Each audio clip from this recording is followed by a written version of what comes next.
रेस्टेंट welcome to my channel. आइए D रेस्टेंट, इस video में हम लोग इम्पोर्टेड फार्मूला जो फैक्टराइजेशन ऑफ पोलिनोमियल्स में यूज होंगे वो देखने वाले हैं, और कौन फार्मूला कब लगाएंगे ये भी हम लोग समझेंगे। कौन फार्मूला आपको एक्सपेंड में लगाना है और कौन फार्मूला आपको फैक्टराइजेशन में लगाना है, ये सारे देखेंगे। और टोटल जो भी आइडेंटिटी बेस्ड क्वेश्चन आपको पूछा जाएगा फैक्टराइज करने के लिए या एक्सपेंड करने के लिए, सारे हम लोग इस इम्पोर्टेड फार्मूला के लिस्ट में देखेंगे। ओके, तो सबसे पहले देखो, फैक्टराइजेशन ऑफ पोलिनोमियल में आपको फार्मूला जो यूज करना है, एक एक्सपेंशन में यूज करना है और एक फैक्टराइजेशन में यूज करना है। मतलब एक क्वेश्चन देगा एक्सपेंड करने के लिए और एक दूसरा क्वेश्चन देगा आपको फैक्टराइज करने के लिए। ठीक है, तो सबसे पहले एक हम आइडेंटिटी पहले यूज पढ़ते हैं स्क्वायर का। ठीक है, स्क्वायर का होता है, जैसे अगर आपको क्वेश्चन दिया रहे इस तरह का a प्लस बी का होल स्क्वायर। देखो ए प्लस बी का होल स्क्वायर जब आपको दिया रहा है, ये क्वेश्चन जब दिया रहा है ऐसे ए प्लस बी का होल स्क्वायर इस फॉर्मेट में, तो इस क्वेश्चन को आपको एक्सपेंस करने का रहा है, जिसका फार्मूला होता है ए square plus 2ab plus B square. ठीक है, तो देखो ये आपको कह रहा है, इसको कहे जब ये क्वेश्चन इस फॉर्मेट में दिया रहेगा तो समझो कि आपको क्या करना है, एक्सपेंड करने का रहेगा। वहाँ पर लिखा भी रहेगा एक्सपेंड 2x प्लस थ्री का whole square, 2x plus three का होल स्क्वायर एक्सपेंड करिए। तो देखो इसको आपको आंसर किस रूप में लाना है, इसको लाना है। और जब फैक्टराइज की बात करेगा तो फैक्टराइज में क्या करना है, देखिए ये इस तरह का टर्म दिए रहेंगे, थ्री टर्म्स दिए रहेंगे, इसको फैक्टराइज करके आपको किस रूप में लाना है, इस रूप में लाना है। यही होता है कंसेप्ट। एक्सपेंड में बढ़ाना होता है और फैक्टराइज में आपको छोटा करना रहता है, फैक्टर के रूप में लाना रहता है। समझ गए? तो ऐसे दिया रहेगा, किसी नंबर का स्क्वायर दिया रहेगा तो उस समय फैक्टराइज आपको नहीं कहेगा, आपको एक्सपेंड करने कहेगा। जैसे क्वेश्चन ऐसे दिया रहेगा 2x प्लस थ्री का होल स्क्वायर, इसको एक्सपेंड करो। ठीक है, तो इसका एक्सपेंड करना है, मतलब इस फॉर्मूला पे तोड़ देना है। लेकिन जब ये क्वेश्चन दिया रहा है ऐसे कि 2x square plus 3x plus 5 को फैक्टराइज करो, दैट मीन्स क्या करा है, इसको फैक्टराइज करने का मतलब क्या करा है, इसको आपको इस फॉर्म में लाना है, इसको आपको इस फॉर्म में लाना है। दैट मीन इसको आपको इस फॉर्म में लाना है, तो ये बात को ध्यान देना। उसी तरह जैसे a माइनस बी का होल स्क्वायर एक्सपेंस करने के लिए कहा है, एक्सपेंड करने के लिए कहेगा, तो इसका होता है ए स्क्वायर और minus 2ab plus B square. दो इंपॉर्टेंट फॉर्मूला देख लिया हमने। इसको फैक्टर इस रूप में दिया रहेगा तो इसको फैक्टराइज करने कहेगा, और जब इस रूप में दिया रहेगा तो इसको एक्सपेंड करने कहेगा। बात समझ में आ रही है? एक्सपेंड कब करना है, फैक्टराइज कब करना है। स्क्वायर वाला देख लिया हमने। चलिए इसी में एक और बहुत इंपॉर्टेंट है, ए दे रहा है। जैसे देखिए ये हो गया ए माइनस बी और हो गया एक ए प्लस बी। देखिए इसको क्या कर रहा है, इसको एक्सपेंड करने का रहा है, मतलब इसका ए माइनस बी और ए प्लस बी अगर दिया रहा है, ऑलरेडी फैक्टर के रूप में दिया हुआ है, तो इसका होता है ए square minus b square. That is, अगर इस रूप में दो दो टर्म का स्क्वायर और बीच में डिफरेंस द माइनस का साइन दिया रहा है तो उसको फैक्टराइज करने का है, क्योंकि फैक्टराइज इस क्वेश्चन इसको फैक्टराइज करने का है, तो आपको इसको ऐसे लाना है आंसर।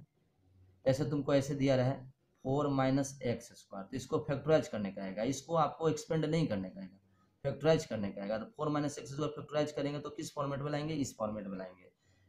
ए माइनस बी और ए प्लस बी, आगे भी लिख सकते हैं ए प्लस बी और ए माइनस बी भी लिख सकते हैं। तो ये मेरा तीसरा नंबर फॉर्मूला हो गया, पहला दूसरा तीसरा। ठीक है, समझ गए?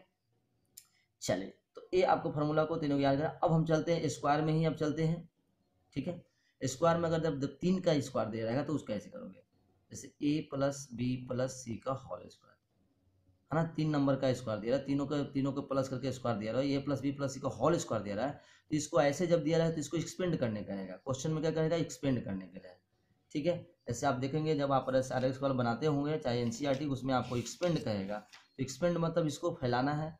एक्सपेंड करने का मतलब फॉर्मूला लगाना क्या, a square plus B square plus c square plus 2ab plus 2bc plus 2ca। देखो एबीसी कहाँ से आएगा, यहाँ पर नंबर दिया रहेगा, वो एबीसी समझ लेना।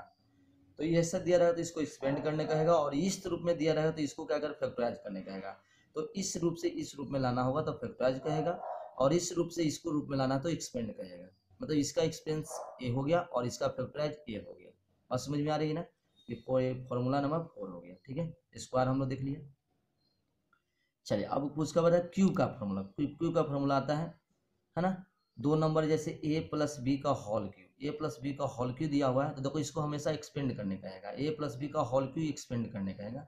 इसका फॉर्मूला होता है a cube plus b cube plus 3ab और ब्रैकेट में a प्लस बी ऐसे लिखना। इसका दूसरा फॉर्मूला होता है या ऐसे लिख सकते हो a cube plus b cube plus यहाँ गुना कर दोगे तो 3a² b प्लस 3ab² ये फार्मूला होता है। बेसिकली इसी टर्म में दिया रहता है।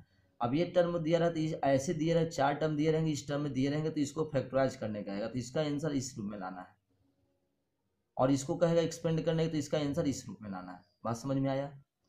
चलो इस तरह के कहाँ यूज करने हैं आप समझ में आ रही होगी अच्छी तरह से। चलो अब इसमें डिफरेंस का क्यूब रहेगा तो a माइनस बी का होल क्यूब, उसी तरह लगाएंगे a cube minus b cube minus 3ab और a माइनस बी, ये फॉर्मूला का यूज करना है। ठीक है, इसको कहेगा एक्सपेंड करने तो ये करने तो फाइनली एक्सपेंड करके आपको यही लास्ट में यही फॉर्मूला को लाना है। अगर मान लीजिए इस फॉर्मूले पर रखेंगे तो फिर इसको 3ab से इसमें गुणा करके और लास्ट स्टेप में 4 स्टेप आंसर लाना है, चार टर्म लाना है आपको। इसको ऐसे भी लिख सकते हैं a cube minus b cube minus गुना करोगे तो देखो 3 ए करो तो a² b और प्लस हो जाएगा 3ab²। देखिए ध्यान देना है, मतलब a माइनस बी का क्यूब जब एक्सपेंड करोगे, a माइनस बी का होल क्यूब में कोई नंबर दिया जब एक्सप्रेशन दिया रहेगा उसका जब एक्सपेंशन करोगे तो ये ऐसे आएगा, और जब इस फॉर्मेट में जब दिया रहेगा तो इसका जब फैक्टराइज करोगे तो ये में आएगा। समझ में आ रहा है? इसका ऐसे और इसका ऐसे, बात समझ में आ रहा है? बार बार एक ही बात को मैं बोल रहा हूँ। तो ये क्वेश्चन 5वां था, ये 6ठा नंबर फॉर्मूला हो गया। 7वां नंबर फॉर्मूला देखते हैं। अब देखते हैं, अब जब दोनों दो डिजिट का क्यूब हो लेकिन अलग अलग क्यूब हो और दोनों के बीच में प्लस या माइनस हो, तो पहले प्लस वाला देख लेते हैं। तो a cube plus b Q, देखो इसमें और इसमें अंतर है बाबू, ए प्लस बी का होल क्यू है और ये ए क्यू प्लस बी क्यू है। ठीक है, तो इसका क्या होगा? इसका देखिए ये कहेगा क्या करने के लिए बताइए, ए क्यू प्लस बी क्यू रहेगा, इसको फैक्टराइज करने कहेगा, इसको एक्सपेंड करने नहीं कहेगा, तो इसको फैक्टराइजेशन फार्मूला को यूज करना है। ऐसे मैं 2 फार्मूला बताता हूँ कि कैसे क्या होगा। देखिए इसमें मैंने, लेकिन इसमें यहाँ करना क्या, ये जब दिया रहेगा तो ध्यान दें, ये जब दिया रहेगा तो इसको क्या कहेगा, फैक्टराइज करने कहेगा। ठीक है, तो ये किसका होता है? देखिए फार्मूला होता है ए प्लस बी और a² minus a B plus b²। देखो क्लियरली देख रहे हैं कि इसका फैक्टर ही बन गया। इसको दे जब जब आपका 2 नंबर का क्यू दिया रहे और दोनों के बीच में प्लस हो तो इसको फैक्टराइज करने कहेगा, आपको ऐसे करके बनाना है।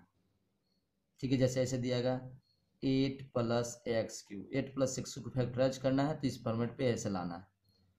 ठीक है, इसको ये मल्टीप्लाई करने नहीं कहेगा, आपको इसको इस फॉर्मेट में रहेगा तो आपको फैक्टराइज ही कहेगा। इसका दूसरा फार्मूला एक और हो सकता है लेकिन वो लगाना नहीं है। चलिए नहीं लगाना है तो हटाइए, फैक्टराइजेशन में जो है वही वो समझना है आपको। 8 नंबर फार्मूला देखिए, अभी इसी तरह डिफरेंस रहेगा लेकिन क्यू में रहेगा, तो a cube minus b Q रहेगा, तो ये फार्मूला लगाना है ए माइनस बी फैक्टराइज फॉर्म में a² plus A B plus b², ये फार्मूला का यूज कर लेना। बात समझ में आइए? देखो इसका फैक्टराइज कहेगा कि फैक्टराइज इस फॉर्मेट में दिया रहेगा, इसको इस रूप में आंसर लाना है। That is 8 minus x Q, normal बता रहा हूँ कि 8 माइनस एक्स क्यू का फैक्टराइज कहेगा तो आपको इस तरह आंसर लाना है। चलिए 9 नंबर फार्मूला देखते हैं।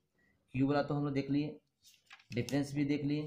ठीक है, और एक 9 नंबर फार्मूला जो है आपको फैक्टराइज करना है, किस फॉर्मेट में दिया रहेगा वो देखना है।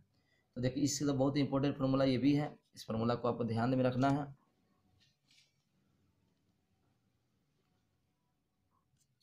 देखिए ऐसे दिया रहेगा a cube plus b cube plus c cube minus 3abc, इस तरह का टर्म दिया रहेगा, इसको कहेगा फैक्टराइज करने।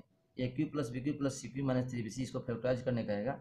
इसका फैक्टराइजेशन फार्मूला जब लगाएंगे, इसका फार्मूला होता है, ध्यान रखना है आपको, ए प्लस बी प्लस सी, एक फैक्टर ये हो गया। देखिए फैक्टर हो रहा है कि नहीं, ब्रैकेट के अंदर में लिख रहा फैक्टर हो गया। और दूसरा होता है x² plus y² plus z²। ठीक है, उसके बाद क्या, minus XY minus YZ plus ZX minus ZX, sorry minus में सब होता है। A cube plus b cube plus c cube minus 3abc का जो फैक्टराइज फॉर्म होता है, a plus b plus c, और ब्रैकेट के अंदर में दूसरा a² b² c² हो जाएगा, और ए बी हो जाएगा, बी सी हो जाएगा और सी ए हो जाएगा। इसको फिर से एक बार लिख देता हूँ, a plus b plus c हो जाएगा, और हो जाएगा a² plus b² plus c² minus a b minus b c plus c a, ये होगा। इसी पर कभी कभी x cube plus y cube plus z cube minus 3xyz रहता है, xyz ए बी सी की जगह चेंज रहता है, बाकी चेंज उससे मतलब नहीं, फार्मूला दोनों में सेम ही लगेगा। तो ये 9 नंबर फार्मूला आपको ध्यान में रखना है। एक क्वेश्चन ऐसे दिए रहेंगे, इसको कहेगा फैक्टराइज करने, आपको ये आंसर ऐसे लाना है। इसको गुना करने नहीं कहेगा, इसको ऐसा जब भी क्वेश्चन पूछेगा इसमें आपको फैक्टराइज क्वेश्चन करेगा, फैक्टराइज करने कहेगा, ठीक है। इसी में एक स्पेशल केज है और बहुत इंपॉर्टेंट है। जैसे इसमें जैसे फॉर्मूला नंबर 10 ध्यान देना है। इफ ध्यान देना है जब x plus y plus z बराबर 0 हो, मतलब कि a plus b plus c, a plus b plus c बराबर 0 होगा, तो उस केस में आप बताइए, उस केस में यहाँ देख रहे हैं कि a cube plus b cube plus c cube minus 3abc का जो वैल्यू होगा, मतलब उस समय जो फैक्टराइज करेंगे a cube plus b cube plus c cube minus 3abc का, कब, जब a plus b plus c का वैल्यू 0 होगा। पहले देख लेंगे कि a plus b plus c तीनों पहले जोड़ के देख लेते हैं कि 0 आ रहा है कि नहीं। तो जब 0 आ जाएगा तो a cube plus b cube plus c cube minus 3abc का डायरेक्ट फैक्टराइज जो फॉर्म होगा वो डायरेक्ट हो जाएगा इतना बराबर, यहाँ 0 हो जाएगा। क्यों 0 होगा बताओ? 0 इसलिए कि देखो यहाँ पे ए प्लस बी प्लस सी का वैल्यू 0 जब दोगे तो ये पूरा टर्म को 0 कर देगा, तो ये 0 हो गया। तो यहाँ से डायरेक्ट ये भी बोल सकते हैं जब a plus b plus c बराबर 0 रहेगा, तो आप यहाँ से बोल सकते हैं कि a cube plus b cube plus c cube इसका फैक्टराइज फॉर्म जो होगा वो डायरेक्ट किसके बराबर हो जाएगा? ये हो जाएगा आपका 3abc का। ये मतलब a cube plus b cube plus c cube बराबर डायरेक्ट आप लिख देंगे 3abc। कब लिखेंगे? जब आपका a plus b plus c का वैल्यू तीनों का सम अगर 0 हो तो इस तरह के हमने सारा इंपॉर्टेंट फॉर्मूला देख लिया। फैक्टराइजेशन ऑफ पॉलिनोमियल में यही होता है। बाकी अब सब जो फैक्टराइज करने के लिए कभी मिडिल टर्म कभी ग्रुपिंग करके, है ना, इस तरह के हम लोग यूज करते हैं और ये पूरा फैक्टराइजेशन ऑफ प्रॉब्लम इसी बेस पे क्वेश्चन है। तो आई होप ये सारे फार्मूला आप अच्छी तरह समझ गए होंगे और ये भी देख लें कौन फार्मूला कहाँ यूज करते हैं। Thank you. और प्लीज़ ये वीडियो बेनिफिशियल लगा तो हमारे चैनल को लाइक और सब्सक्राइब कर दीजिएगा।